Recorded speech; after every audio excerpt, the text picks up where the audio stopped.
जिस तरीके से पंजाब और हरियाणा में फैल रहा है, पूरे देश में वो एक आइकन बन गए हैं हमारे दो राज्य कि पंजाब से नशा चलता है, पाकिस्तान के रास्ते आता है और उसके बाद पंजाब से लगता हुआ जितना हमारा बॉर्डर एरिया है, कैथल का या और गोला का एरिया है, तो वहाँ पर नशा किस तरीके से फैल रहा है। और ये मेरा आपके सामने 2075वां लेक्चर है। इससे पहले मैं 2074 लेक्चर दे चुका हूँ नशे पर और विभिन्न बीमारियों पर। अभी जब मुझे बुलाया गया था यहाँ पर, तो मेरे पास बहुत सारे टॉपिक्स हैं आपको बताने के लिए जो आजकल के बच्चों की ज़रूरत है। फ़ोन एडिक्शन है कि फ़ोन को कैसे छोड़ सकते हैं, फ़ोन की किस तरीके से एडिक्शन हो रही है आप लोगों में या सभी लोगों में। तो लेकिन ये बोल रहे हैं कि बच्चे नशे के बारे में ज़्यादा जानना चाहते हैं। कौन कौन जानना चाहता है कि नशा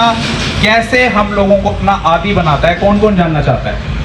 आपने ये अभी तक देखा होगा, सुना होगा, नशा नहीं करना चाहिए, पैसे खराब होते हैं, परिवार खराब हो जाता है, ये बातें तो कोई भी बता देगा। लेकिन नशा होता क्यों है? क्या ऐसी वो चीज़ है कि आप जब उसे एक बार लेना शुरू कर देते हैं तो उसकी आदत लग जाती है? कोई बताएगा क्यों लग जाती है आदत? बताएगा कोई? ध्यान से सुनना, लाइफ में कभी सुनने को नहीं मिलेगी ये बात। हमारा जो दिमाग है ना, ब्रेन, इसके अंदर एक हार्मोन होता है डोपामीन। आपने डोपिंग टेस्ट सुना होगा ना, खिलाड़ियों का डोपिंग टेस्ट होता है, डोप में पकड़ा गया, फलानी दवाई लेता था। एक हार्मोन होता है डोपामीन जो हमारे शरीर की खुशी को कंट्रोल करता है। जब कोई चीज हमें खुश करती है तो वो डोपामीन रिलीज होता है। जैसे अपनी मनपसंद किताब पढ़ोगे, डोपामीन रिलीज होगा। अपनी मनपसंद फिल्म देखोगे, म्यूजिक सुनोगे, डोपामीन रिलीज होगा। अगर अपने किसी दोस्त से मिलोगे जिसे तुम काफी पसंद करते हो, डोपामीन रिलीज होगा। लेकिन अगर उसको आर्टिफिशियल तरीके से, नकली तरीके से इंड्यूस करोगे, जो हमारे ड्रग्स करते हैं, ड्रग्स में क्या कुछ आता है? बीड़ी, सिगरेट, तंबाकू, सिगार, शराब, अफीम, चरस, गांजा, हुक्की, smack, ketamine, speedball, cocaine, heroin, amphetamine, fluid, यहां तक कि आपका social media, Facebook, WhatsApp, Snapchat, Messenger, वो तक भी वही नशा करता है जो आपको शराब, हुक्की, अफीम, स्मैक आदि नशे करते हैं। क्योंकि जब एक शराबी, एक स्मैकी, एक हुक्की खाने वाले का एमआरआई स्कैन किया गया और जो फेसबुक, व्हाट्सएप से एडिक्टेड लोग थे उनके दिमाग का एमआरआई स्कैन किया गया, तो दोनों एक जैसे थे। और इसीलिए जितना मुश्किल नशा छोड़ना होता है उतना ही मुश्किल फोन छोड़ना होता है, फोन का नशा। तो ये डोपामीन क्या करता है? नेचुरली 3 प्रोसेस से डोपामीन रिलीज होता है जो हमें भगवान ने दिया है कि ये खुश करने वाला हार्मोन कब रिलीज होगा। नंबर 1, जब आप खाना खाते हैं। अगर वो डोपामीन रिलीज ना हो तो आप खाना खाना बंद कर देंगे, आपको भूख नहीं लगेगी। नंबर 2, जब संभोग करते हैं। नंबर 3 बताएगा कोई? मैंने भी बताया आपको, वो बाहरी फैक्टर, जैसे अगर आप डांस कर रहे हैं डोपामिन रिलीज होगा, किताब पढ़ रहे हैं डोपामिन रिलीज होगा, म्यूजिक सुन रहे हैं डोपामिन रिलीज होगा, दोस्त से मिल रहे हैं डोपामिन रिलीज होगा। ये ड्रग्स क्या करते हैं, जिनके अभी मैंने आपको नाम बताए भारी भरकम, ये एकदम से उस डोपामिन को रिलीज कर देते हैं। रश, जिसको हम किक बोलते हैं, सुनते हैं ना, किक मिलती है उसको। ड्रग्स लेते ही उसका चेहरा लाल हो जाता है। मेरे पास हजारों ऐसे मरीज हैं जो स्मैक लेते हैं, शराब पीते हैं, हुक्की, चरस, गांजा, जो धुआं सूंघते हैं और एकदम से उसके चेहरे लाल हो जाते हैं, आंखें बड़ी बड़ी हो जाती हैं। क्यों? क्योंकि उसको डोपामिन का रश मिल रहा है। अब इसमें गलत क्या है?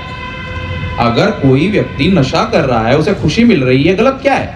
गलत ये है कि ये डोपामीन जैसे ही कम होने लगता है, जैसे ही नशे की मात्रा आपके खून में कम हुई, डोपामीन की मात्रा भी कम हो गई और तब उसको लगती है तलब, तब उसकी बॉडी शो करती है रिएक्शन। जैसे अगर आपका मोबाइल फोन या कोई भी प्यारी चीज आपसे छीन ली जाए, आपका दिमाग और आपका शरीर इस तरह के लक्षण दिखाना शुरू करता है कि आपको वो चीज मिल जाए। तो वही होते हैं विड्रॉल सिम्टम्स। किसी से नशा छीन लो तो विड्रॉल सिम्टम्स आते हैं, जो दो तरह के होते हैं। नंबर एक, जो आपके शरीर में लक्षण आते हैं, तेज सिर में दर्द होना, पेट में अकड़न होना, उल्टी आना, दस्त लगना, चक्कर आना, मितली आना, दौरे पड़ना, और नंबर दो, कुछ ना कुछ उसको दिखाई देने लगना। उल जरूर बोल रहे हैं ना, इसको 2 के 4 दिखने लग गए जब से शराब छोड़ी है, इसको होश नहीं ठिकाने, तो ये लक्षण आने लगते हैं। तो यही फर्क है आपके नॉर्मल डोपामिन रिलीज प्रोसेस में और नशे से शुरू हुए डोपामिन में। पहली बात तो नशा करना ही नहीं। तीसरी ड्रग कैटेगरी कौन सी है? एक तो तंबाकू वाले हो गए, चैनी, खैनी, बीड़ी, सिगरेट, शराब, ये हो गए। एक ये अफीम वाले हो गए, ओपियोइड्स, जितने भी अफीम से बने हैं, स्मैक, बुक्की, चरस, गांजा। तीसरी तरह के ड्रग्स जो बच्चों में या युवाओं में कॉमन है, वो है इंट्रावेनस ड्रग्स। इंट्रावेनस मतलब जो आपकी वेन में आप इंजेक्शन के माध्यम से लेते हैं, तो वो आपके शरीर को तो खत्म करते ही हैं, साथ में आपको वो सारी बीमारियां उन आईवी ड्रग्स लेने से, इंट्रावेनस ड्रग लेने से हो सकती हैं जो आपकी जान को और तेजी से मौत की तरफ लेकर जाती हैं, जिसमें HIV, AIDS, human immunodeficiency virus and acquired immunodeficiency syndrome. HIV AIDS, number 2 HCV, hepatitis C। इस समय कैथल एड्स और काले पीलिए में बहुत आगे निकल चुका है, और ये बात इसलिए भी जाननी जरूरी है कि अगर आप नशा नहीं भी करते हैं, आजकल बच्चे बहुत कम एज में रिलेशंस में आने लगे कि जी मेरा वो दोस्त है, मेरी वो सहेली है, रिलेशंस में आने लगे हैं, जिस वजह से जाने अनजाने में आप HIV एड्स, हेपेटाइटिस C, काला पीलिया और हेपेटाइटिस B ये ट्रांसफर कर बैठते हैं। हमारे सरकारी अस्पताल में कई इतने कम उम्र के लड़का लड़की आते हैं कि जब वो नॉर्मल ट्रीटमेंट के लिए आते हैं और उनका ब्लड टेस्ट होता है तो पता लगता है कि उसे HIV भी है, पता लगता है उसे काला पीलिया भी है, और वो कहती है या वो कहता है मैंने तो ऐसा कुछ भी नहीं किया। लेकिन जितनी भी अफेक्टेड पॉपुलेशन इस समय हजारों हजार मरीज HIV और हेपेटाइटिस C के घूम रहे हैं, वो अपने घर भी जाते हैं, कहीं उनका घर भी है, और जो उनके घर के लोग हैं उनको वो हो जाता है, और वो घर के लोग को वो कहते हैं ब्रिज पॉपुलेशन। ब्रिज क्यों कहते हैं? ब्रिज का मतलब होता है जो चीज दो चीजों को आपस में जोड़ती हो। तो वो ब्रिज पॉपुलेशन आपके कांटेक्ट में आती है, आपके स्कूल में, आपके कॉलेज में, आपके वर्क प्लेस में, जहां पर आप जाते आते हैं, मिलते जुलते हैं। तो जब आप उस ब्रिज पॉपुलेशन के कांटेक्ट में आते हैं तो वो नशेड़ी से शुरू हुआ HIV एड्स ब्रिज पॉपुलेशन से होता हुआ आपके अंदर आ जाता है, और फिर आप कहते हैं कि मैंने ऐसा कुछ नहीं किया। So therefore, keep yourself safe from drugs and from these illicit relationships, because these drugs and illicit relationships not only destroys your mind, your body, but also your career. और आप लोग खिलाड़ी लोग, ड्रग्स तो बहुत दूर की बात है, कोई भी दवाई लेने से पहले भी 100 बार सोचना, क्योंकि हम लोग ऐसे तबके से आते हैं कि जब भी हमें कोई बीमारी होती है तो हम लोग क्वालिफाइड डॉक्टर के पास नहीं जाते, पढ़े लिखे के पास। सरकारी अस्पताल में इसलिए नहीं जाते कि लाइन लगती है, पर्ची नहीं कटती। प्राइवेट वाले के पास इसलिए नहीं जाते कि वो बहुत महंगी पर्ची देता है, बहुत महंगी दवाई देता है। तो चलिए मैं एक पास वाले झोला छाप क्लिनिक के पास चलता हूँ और वहाँ डॉक्टर साहब मुझे दवाई देंगे, एक इंजेक्शन लगा देंगे। वो इंजेक्शन एक बार लगा हुआ भी आपकी बॉडी में कई दिनों तक डोप टेस्ट में आ सकता है। कई ऐसी दवाइयां हैं जो यूज होती हैं आम बीमारियों के इलाज के लिए, लेकिन डोप टेस्ट में वो प्रतिबंधित। इसीलिए आपने सुना होगा कि खिलाड़ी का डोप टेस्ट पॉजिटिव आ गया और वो कहता है क्या मुझे तो पता ही नहीं था कि ये दवाई लेनी नहीं थी, मैंने कब लिया है दवाई, मेरा तो फलां बीमारी का इलाज चल रहा था तब ली थी मैंने।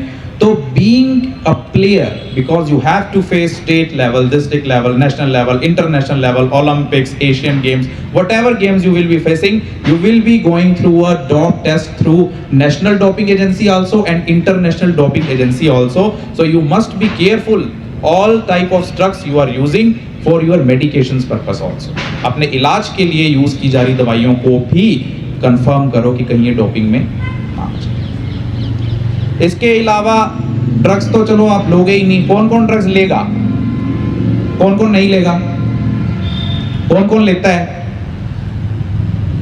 हर एक 6 महीने बाद या साल बाद अपने ब्लड टेस्ट जरूर कराओ, जिसमें कि आपके कोलेस्ट्रॉल लेवल, कैल्शियम लेवल, क्योंकि आप लोग खिलाड़ी लोग और आपके अंदर कोई भी अगर ब्लड की इरेगुलरिटी हो रही है, कोई भी बीमारी डेवलप हो रही है, समय पर उसकी जांच होकर आप उसका इलाज करवा सकते हैं। अपने आप को इंजरी से बचाओ, जितना हो सके सेफ तरीके से खेलो, क्योंकि कई बार कम एज में या प्रैक्टिस के दौरान हो रखी इंजरी आपको बड़े से बड़े टूर्नामेंट में जाने से रोक सकती है।